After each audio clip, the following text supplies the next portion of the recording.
राज्याचे अर्थमंत्री अजित पवारांनी 2014चा अर्थसंकल्प सादर केल्यानंतर जलसंपदा मंत्री सुनील तटकरे आणि भाजप प्रदेशाध्यक्ष देवेंद्र फडणवीस यांच्याशी चर्चा केली आहे। आमचे प्रतिनिधी दीपक भातुसे यांनी। सरकारचा शेवटचा अर्थसंकल्प जाहीर झाला आहे आणि आता तोंडावर निवडणूक आहेत। या अर्थसंकल्पाबाबत चर्चा करण्यासाठी आपल्यासोबत सत्ताधारी पक्षातर्फे माजी अर्थमंत्री आणि सध्याचे जलसंपदा मंत्री सुनील तटकरे, तर भाजपकडून विरोधी पक्षनेत्याकडून देवेंद्र फडणवीस आहेत। देवेंद्रजी, मी तुमच्याकडनं सुरुवात करतो। पहिली, अर्थसंकल्पात 4000 कोटींची तूट आहे।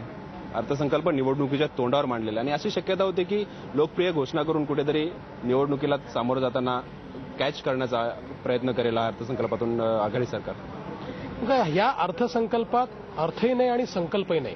याचं कारण असं आहे की अर्थसंकल्प मांडायचा कशा करता, राज्यासमोरची आव्हानं काय आहेत, ती आव्हानं त्याला तोंड देण्याकरता आम्ही नेमकं काय करतोय, त्याच्याकरता काय आर्थिक तरतूद केली आहे। आपण जर बघितलं तर अर्थमंत्र्यांचं भाषण इतकं रटाळ चाललं होतं की बाजूला बसलेले मुख्यमंत्री देखील डुलक्या घेत होते आणि अर्थमंत्र्यांच्या भाषणामध्ये न राज्यासमोरची आव्हानं आली न त्यांना प्रतिसाद कसा देणार या संदर्भातलं काही त्यांनी सूतोवाच केलं।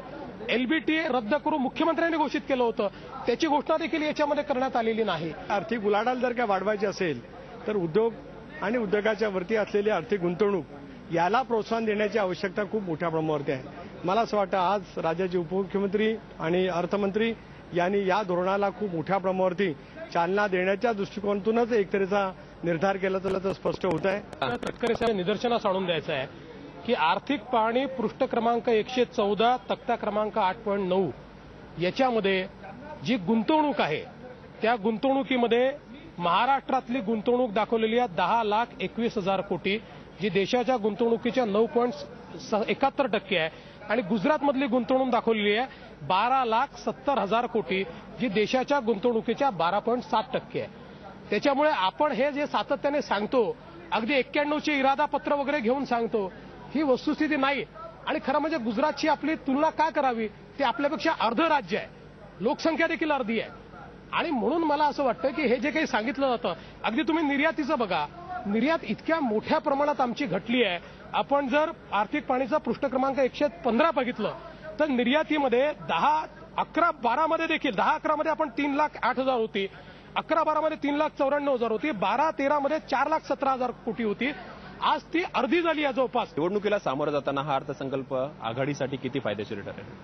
एक असं आहे की निवडणुकीसाठी आम्ही मांडलेला अर्थसंकल्प नाही आहे। निवडणुका हा एक लोकशाहीमधला एक प्रक्रियेचा भाग आहे। गेल्या 15 वर्षामध्ये जर का आपण पाहिलं तर आमचा प्रत्येक अर्थसंकल्प 2004चा असेल म्हणा, 2009चा असेल म्हणा, त्या वेळेला हीच नेमकी टीका झाली आणि असंही त्यावेळेला म्हटलं गेलं की आता जो अर्थसंकल्प मांडलाय याचा यांना काही उपयोग होणार नाही। परंतु 2004, 2009 या दोन्ही निवडणुकीमध्ये आपण पाहिलं तर आम्हाला उपयोग झाला। या उलट 99 साली जो अर्थसंकल्प तिकडून मांडला गेलेला होता त्याचा उपयोग त्यांना न होता तो आम्हाला निश्चितपणाने झालेला आहे। त्यामुळे निवडणुका नजरेसमोर हा मांडलेला अर्थसंकल्प नाही। पायाभूत सेक्टरमध्ये तुम्ही काही केलेलं नाही आहे, उलट विजेचे भाव वाढवले, कारण ज्यावेळी तुमची उत्पादन क्षमता असते पण उत्पादन कमी होतं त्यावेळेस भाव वाढ होते, ती विजेची भाववाढ तुमच्या अशा धोरणांमुळे झाली आहे। मी स्पष्टपणे सांगतो, आता पुढचा अर्थसंकल्प मांडण्याची संधी यांना मिळणार नाही। पुढचा अर्थसंकल्प मांडण्याची संधी काँग्रेस, राष्ट्रवादी काँग्रेस आघाडीला सरकारला मिळणार नाही असं भाजपचं म्हणणं आहे। 2004 आणि 2009चा अर्थसंकल्प मांडल्यानंतर आघाडी सरकार पुन्हा सत्तेवर आला होता, परंतु आताचा अर्थसंकल्प जो निवडणुकीच्या तोंडावर सरकारने मांडलाय तो सरकारसाठी किती फलदायी ठरतो हे येणाऱ्या निवडणुकीत स्पष्ट होईल। Deepak Bhatuse, Zee media, Mumbai.